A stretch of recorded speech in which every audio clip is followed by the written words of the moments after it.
Setelah hampir 1 tahun vakum lantaran ditolak warga setempat, pabrik pengolahan limbah bulu unggas kembali beroperasi pada Jumat siang.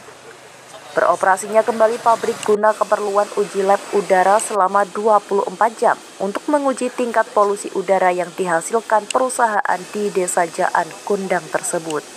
Jadi untuk kita di sini pakai menggunakan 2 alat. Yang pertama ada impinger untuk menguji kualitas udara untuk parameter kimia, dan kemudian ada HVAS itu untuk parameter fisika.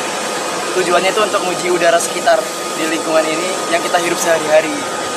Nanti setelah pengujian ini, pengambilan sampelnya nanti dibawa ke lab, kemudian diuji di lab.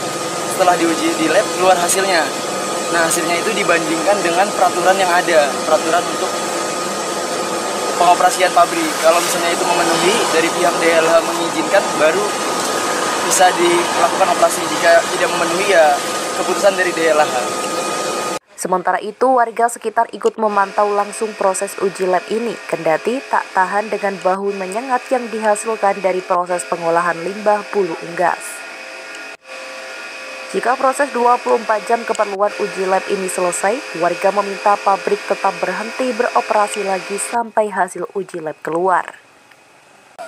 Ini untuk mengawal proses trial untuk dilabkan ke Mojokerto. Ya, untuk pengambilan sampel 1/24 jam. Setelah itu semua aktivitas pabrik stop dan semua bahan baku dikeluarkan dari pabrik. Itu memang sudah ada persetujuan dengan masyarakat seperti itu? Sudah ada persetujuan sama Pemda.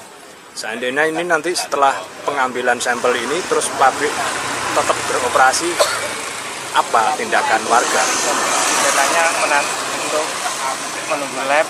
Selama ada aktivitas, warga tetap menolak beroperasi sampai hasil lab keluar dari laboratorium. Warga tetap berharap udara di desa mereka kembali segar seperti sedia kala. Bau menyengat tajam dari aktivitas pabrik sangat meresahkan mereka.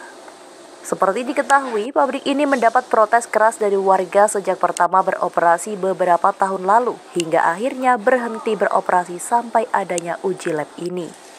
Pada intinya, warga tidak menolak pabrik berdiri di wilayah mereka selama tidak menimbulkan hal-hal yang mengganggu seperti bau menyengat yang tercium hingga ke pemukiman penduduk. Dari Nganjuk, Jawa Timur, Tim Liputan Bayu TV melaporkan.